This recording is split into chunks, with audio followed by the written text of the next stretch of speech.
नमस्कार दोस्तों, स्वागत है एक बार फिर से हमारे चैनल द वेद वॉइस में। दोस्तों, यदि आप अपने जीवन में कुछ नया सीखने की चाह रखते हैं तो हमारे चैनल को अभी सब्सक्राइब कर लें। दोस्त, होली के दिन इसे लाना ना भूलना, जन्म जन्मांतर की गरीबी को मिटा देगा। आगे आपकी मर्जी। दोस्तों, हिंदू पंचांग के अनुसार फाल्गुन पूर्णिमा को होलिका दहन और इसके अगले दिन होली मनाई जाती है। इस साल फाल्गुन पूर्णिमा तिथि 24 मार्च को सुबह 9:54 से शुरू होगी। वहीं इस तिथि का समापन अगले दिन यानी 25 मार्च को दोपहर 12:29 पर होगा। होलिका दहन कब है? 24 मार्च को होलिका दहन है। इस दिन होलिका दहन के लिए शुभ मुहूर्त देर रात 11:13 से लेकर 12:27 तक है। ऐसे में होलिका दहन के लिए आपको कुल 1 घंटे 14 मिनट का समय मिलेगा। दोस्तों, कब है होली और रंग कब खेला जाएगा? रंग वाली होली कब खेली जाएगी? देखिए, होलिका के अगले दिन होली मनाई जाती है, इसीलिए इस साल 25 मार्च को होली है। इस दिन देश भर में धूमधाम से रंगों वाली होली मनाई जाएगी, लेकिन याद रहे इस दिन ग्रहण भी पड़ रहा है। दोस्तों, होली पर ग्रहण का साया। हिंदू पंचांग के अनुसार होली का त्योहार हर वर्ष फाल्गुन मास की पूर्णिमा तिथि की रात में आरंभ होता है। इस दौरान होलिका दहन किया जाता है और उसके अगले दिन रंगों से होली खेली जाती है। इस वर्ष 24 मार्च को होलिका दहन किया जाएगा और 25 मार्च को होली खेली जाएगी।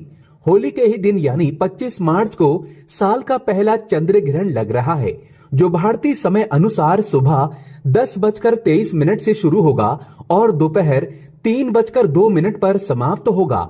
हालांकि उप छाया होने की वजह से ये ग्रहण भारत में दिखाई नहीं देगा, जिसके कारण यहाँ सूतक काल मान्य नहीं होगा। अब जब सूतक काल मान्य नहीं होगा तो दिल खोलकर होली मनाएं। आप कोई भी कार्य कर सकते हैं। भारत में इस चंद्र ग्रहण का कोई भी फर्क नहीं पड़ेगा। होली जमकर मनाएं। जय श्री राम भगवान का नाम लेकर होली खेलें।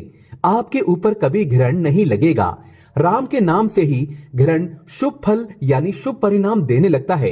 होली पर आपका बाल बांका भी नहीं होगा।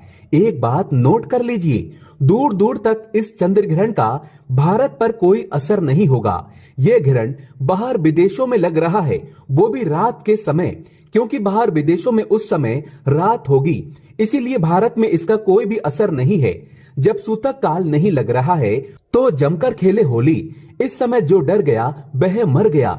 होली का रंग इस समय आपके ऊपर जरूर होना चाहिए। होली में पूरा शरीर आपका जगमगा उठे, ऐसी होली खेलना चाहिए। दोस्तों, होली की अग्नि में ये 3 चीज भूल कर भी कभी मत डालना।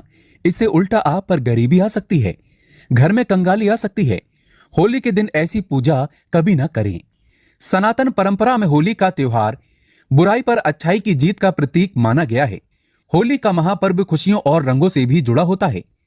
होली की रात को दैवी शक्तियों की रात माना जाता है। इस दिन आसुरी शक्तियों का नाश होता है और दैवी शक्तियों का उद्गम होता है। इससे दरिद्रता का नाश करने का, जीवन में चल रही परेशानियों को मिटाने का, दुख तकलीफ सारे कष्टों से छुटकारा पाने का सबसे अच्छा दिन माना जाता है। शास्त्रों में नक्षत्र विद्या में होली की रात को सिद्धि की रात कहा गया है। इस दिन नकारात्मक और सकारात्मक ऊर्जा दोनों ही बहुत सक्रिय रहती है, इसीलिए लोग सदियों से इस दिन सिद्धियां हासिल करने के उपाय करते आए हैं। होली की रात में जो साधना की जाती है वो बहुत ही कारगर और फलदायी सिद्ध होती है, जो कि 100% सिद्ध हो ही जाती है। इस दिन आप किसी भी देवता की साधना को सिद्ध कर सकते हैं। आज की इस वीडियो में हम आपको बताएंगे होली पर किए जाने वाले कुछ ऐसे प्रभावशाली उपाय जिनसे आप आने वाले नए हिंदू वर्ष में खुशियां ही खुशियां पाओगे। आप अपना दुख दर्द तथा कष्टों को मिटा सकते हैं। लेकिन क्या आप जानते हैं, होली पर ये 3 चीजें कभी नहीं चढ़ाना चाहिए। इससे उल्टा आप बर्बाद हो सकते हैं। वीडियो को अंत तक जरूर देखना। दोस्तों, आगे बढ़ने से पहले कमेंट बॉक्स में जरूर लिखें जय माता दी और हमारे चैनल को सब्सक्राइब करके इस बेल आइकन को जरूर दबाइएगा। दोस्तों, शास्त्रों के अनुसार माना जाता है कि होलिका दहन पर होली की अग्नि में टूटा हुआ गन्ना नहीं अर्पित करना चाहिए, न ही खराब गन्ना अर्पित करना चाहिए। इससे उल्टा आप पर होली मैया का श्राप लग सकता है। टूटा हुआ गन्ना पूजा पाठ में इस्तेमाल नहीं किया जाता। इससे होली माता जाते जाते आपको श्राप दे सकती हैं।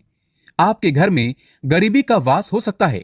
शास्त्रों में माना जाता है कि जब होली का दहन होता है तब होली की अग्नि में पवित्र चीजों को ही डालना चाहिए। जब आप अग्नि में गन्ना डालें तो गन्ने के ऊपर हरे भरे पत्ते जरूर होना चाहिए, क्योंकि पूजा पाठ में अधूरी चीजें इस्तेमाल नहीं की जाती। अधूरी चीजें इस्तेमाल करने से अधूरा ही फल प्राप्त होगा। इसीलिए गन्ना साबुत होना चाहिए, टूटा हुआ बिल्कुल भी ना हो। हमेशा याद रखें, होली का दहन से ठीक पहले गन्ना घर में अवश्य लेकर रख लें और गन्नों की संख्या 2 या 5 या फिर 7 संख्या होना चाहिए। दोस्तों, होली की पवित्र अग्नि में पानी वाला नारियल नहीं चढ़ाना चाहिए, इससे आप पाप के भागीदार बन सकते हैं। हमेशा सूखा नारियल ही होली की अग्नि में अर्पित करना चाहिए। पानी वाला नारियल अग्नि के अंदर भूल कर भी ना डालें। होली का दहन में सूखा नारियल ही डालना चाहिए, जो हम आपको दिखा रहे हैं। इस नारियल को अग्नि में डालने से पहले इस पर पूरे परिवार का हाथ अवश्य लगा लें। इससे होली माता जाते जाते आपको धन से माला माल तथा आपकी गरीबी को साथ ले जाएंगी। पानी वाला नारियल आप पूजा के दौरान फोड़ सकते हैं, लेकिन अग्नि में कभी मत डालना। सूखा नारियल अग्नि में डालने से होली माता आपकी सभी परेशानी को अपने साथ ले जाती है और अग्निदेव भी प्रसन्न हो जाते हैं। दोस्तों, माना जाता है कि होली माता को घर का भोग अति प्रिय है। अगर आपने अपने घर में जो भी बनाया है वो होली माता को अवश्य अर्पित करें, लेकिन याद रहे, गुजिया चढ़ाते समय देख ले कि गुजियों की संख्या 3 नहीं होनी चाहिए। या तो 2 चढ़ा लें या फिर 5, 7, 11 और 21 चढ़ा सकते हैं, लेकिन गुजियों की संख्या 3 नहीं होनी चाहिए। ऐसे में 1 की संख्या में गुजिया भी नहीं चढ़ाना चाहिए। होलिका दहन में आप बर्फी का भोग लगा सकते हैं और जल अवश्य अर्पित करें। होलिका दहन में गाय के गोबर से बने उपले या यूं कहें तो बलकुड़ियां अवश्य चढ़ाना चाहिए। दोस्तों, होली की अग्नि में आप हरा चना, गेहूं की बालियां, कोई भी नई फसल अवश्य अर्पित करें। इससे आपके घर में अन्न धन की कमी कभी नहीं होगी। जब आप माता को बालियां अर्पित करें तो देख लें, टूटी हुई बालियां ना हो, सूखे हुए पत्ते ना हो, एकदम बालियां हरी भरी होनी चाहिए। होलिका दहन की अग्नि में सूखी बालियां चढ़ाने से पाप लगता है।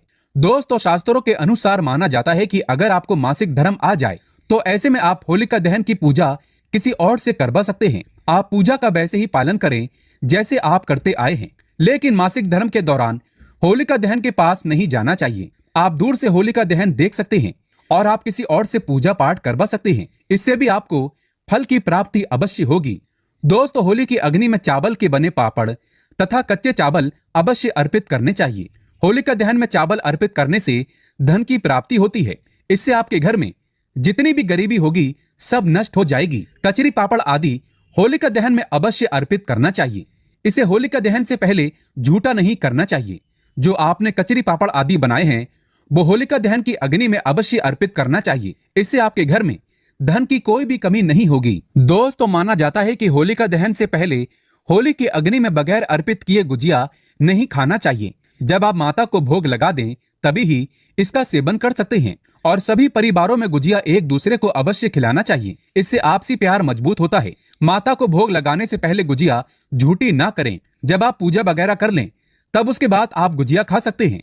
हमेशा याद रखें, माता को गुजिया का भोग लगाने के बाद कन्याओं को गुजिया अवश्य खिलाना चाहिए और दक्षिणा भी देना चाहिए। इससे नव दुर्गा तथा माता रानी का आशीर्वाद प्राप्त होता है। दोस्तों, इस दिन गाय को भोग अवश्य लगाना चाहिए। इस दिन आप गाय को गुजिया वगैरह अवश्य खिलाएं। गाय को मीठा भोग खिलाने से कई जन्मों जन्मों तक पीढ़ी दर पीढ़ी राज करती है। इससे सभी देवी देवताओं को भोग लग जाता है। इस दिन आप कुछ करें या ना करें, गाय माता को गुजिया का भोग अवश्य लगा दें। इससे होली मैया का आशीर्वाद सदैव आप पर बना रहेगा। दोस्तों, चाहे कुछ भी हो जाए, होलिका दहन के बाद उसके अगले दिन होली की राख आपको घर में जरूर लेकर आना है और पूरे परिवार के मस्तक पर इसको लगाना है। इस राख को आप काले कपड़े में बांधकर हमेशा घर में संभाल कर रखें और छोटे बच्चों के मस्तक पर इसे तब लगाएं जब उन्हें नजर दोष लग जाए। इससे नजर दोष आपके बच्चे के आसपास भी नहीं भटकेगी। होलिका दहन की राख को आप काले कपड़े में बांधकर दुकान के गल्ले में या फिर लॉकर में रख सकते हैं। इससे धन में बढ़ोतरी होती है। इससे आपके धन को किसी की बुरी नजर नहीं लगती। होली की राख से आप काफी कुछ कर सकते हैं, जिससे आपके घर में धन दौलत, सुख समृद्धि की प्राप्ति तथा नकारात्मक ऊर्जा नष्ट की जा सकती है। दोस्तों, माना जाता है कि होली के दिन सफेद चीज कभी किसी से नहीं लेना चाहिए। इस दिन टोने टोटके प्रभावशाली माने गए हैं। इस दिन सबसे ज्यादा टोने टोटके किए जाते हैं। सफेद चीज में आपके ऊपर कोई काला जादू कर सकता है। होली के दिन आप सफेद चीज भूल कर भी किसी से मत लेना। दोस्तों, वेद पुराण के अनुसार माना जाता है कि होली खुशियों की सौगात लेकर आती है। प्यार का प्रतीक मानी गई है होली।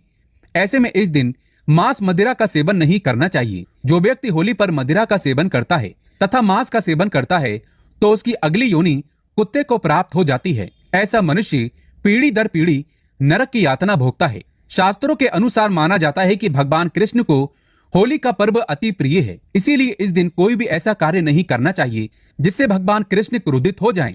होली पर गाली नहीं देना चाहिए, स्त्री का अपमान नहीं करना चाहिए, इस समय बिस्तर छोड़ देना चाहिए। होली के दिन ज्यादा सोना नहीं चाहिए। होली के दिन पवित्र पर्व पर सहवास नहीं करना चाहिए। इस दिन स्त्री से दूर रहें। पुराणों के अनुसार माना जाता है कि इस दिन होली अवश्य खेलना चाहिए। होली का रंग कई नकारात्मकता को अपने आप नष्ट कर देता है, इसीलिए जो मनुष्य सच्चे दिल से होली खेलता है उसके ऊपर होली मैया का आशीर्वाद सदैव बना रहता है। होली एक पवित्र त्योहार है। इसे अपवित्र करने वाला व्यक्ति सदियों तक कृष्ण भगवान के श्राप का भागी बना रहता है। इसीलिए होली का पर्व सच्चे दिल से तथा सच्ची श्रद्धा के साथ ही मनाना चाहिए। दोस्तों, सच्चे दिल से कमेंट बॉक्स में लिखें जय श्री कृष्ण। भगवान कृष्ण के लिए एक लाइक तो बनता है। होली की हार्दिक शुभकामनाएं। हैप्पी होली।